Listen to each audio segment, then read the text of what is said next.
And one thing I think we need to emphasise so strongly in arguing why it's a good investment for the nation is that it's not just a matter of giving people a handout, giving them something more than they have today. It's actually just being equitable and providing an appropriate opportunity for them to lead their lives, just like I've had opportunities, government funded, to lead my life. Every now and then I've had to go to a hospital. I had primary, secondary and, back in my old days, tertiary education largely funded by the government sector.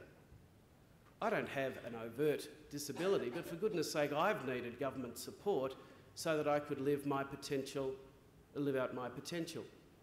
It's precisely the same argument that we're putting to the government this time, namely, there is a group of wonderful Australians and all we're asking is that for them to live out their potential, there needs to be a new regime and some more funding. It is as simple as that. But what does the community actually get in return?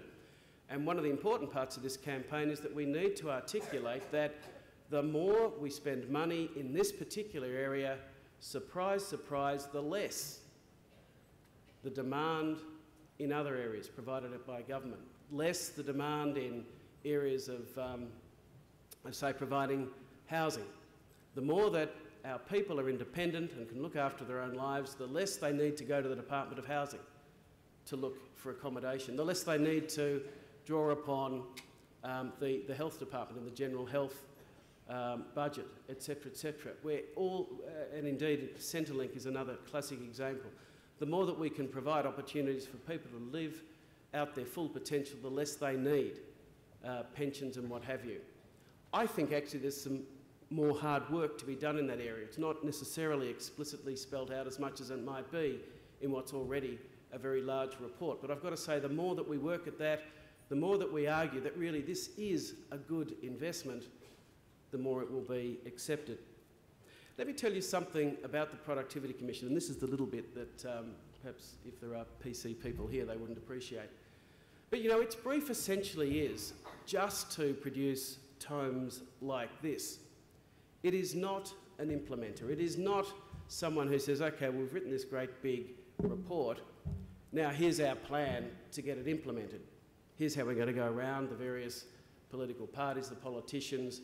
This is the roadmap to actually have a scheme up and running or starting in 2014. That's not what the Productivity Commission does. In fact, I think our sector has been extraordinarily well served because, as you saw yesterday, we actually have people on that commission who clearly are very passionate about what they're talking about. This is not just another job for them. But I have to say again, the Productivities Commission role is not to take this further. That's our job. I strolled in this morning with a friend of mine, Phil Hayes-Brown, and look, I feel bad about just singling one person out in a room, knowing that you have all come from places that are providing extraordinary service day in, day out. But just a few weekends ago on a Sunday, I was very privileged to be part of the opening of an extraordinary facility out in Dandenong, happens to be my hometown.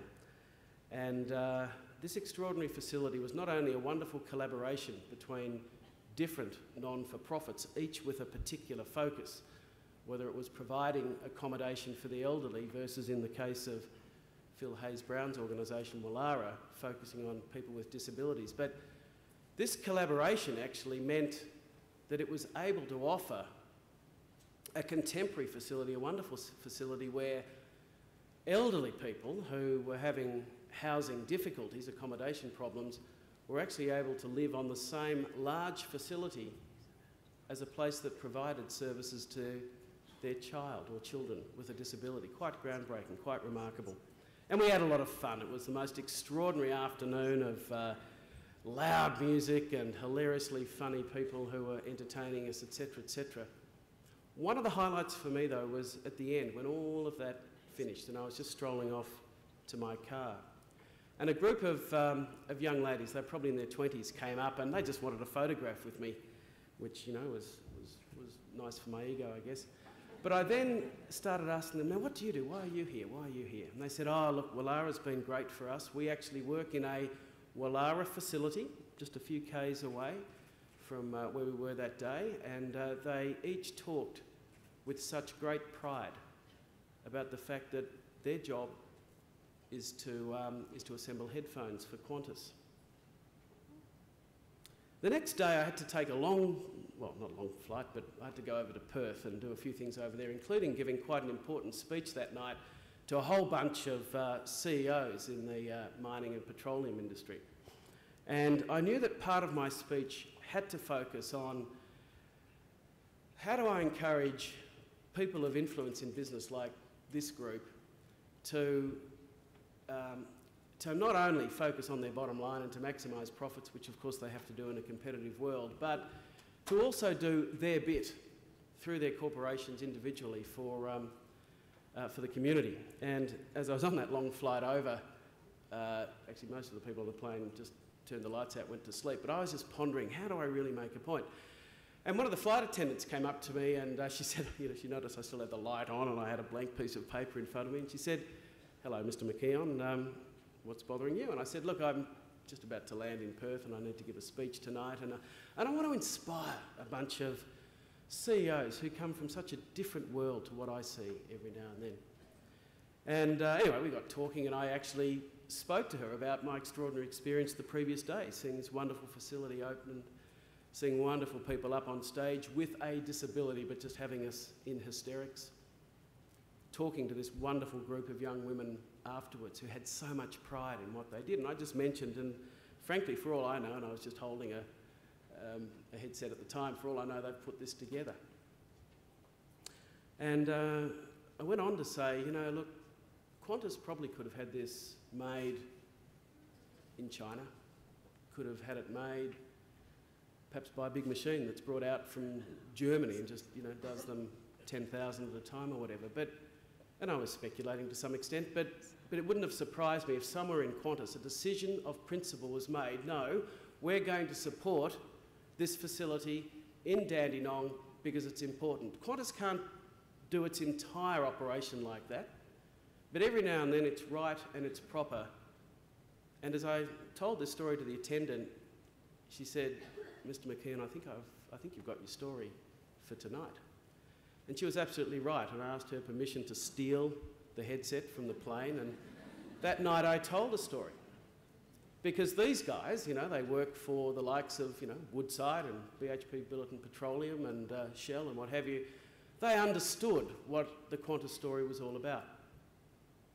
But ultimately, all I was saying was that everyone deserves to be able to have an opportunity to live out their full potential.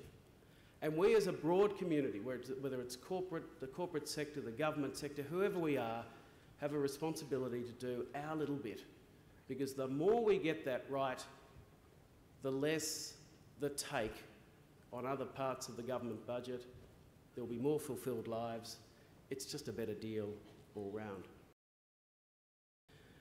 I'm so excited this morning to be able to now ask you all, and I'm just going to make sure that we've got cameras and TV cameras because this is your cue, everybody. But we're all going to hold this up, and as far as I'm concerned, you can do whatever you like. You can wave it around, as long as it's all pointing towards me, and we are saying collectively, I count us all in. We've got many months of hard work to do, but it's too good a cause to let go by. Thank you. That is a great sight from up here. I hope you can all see this photograph. Isn't that great, Bruce? Terrific.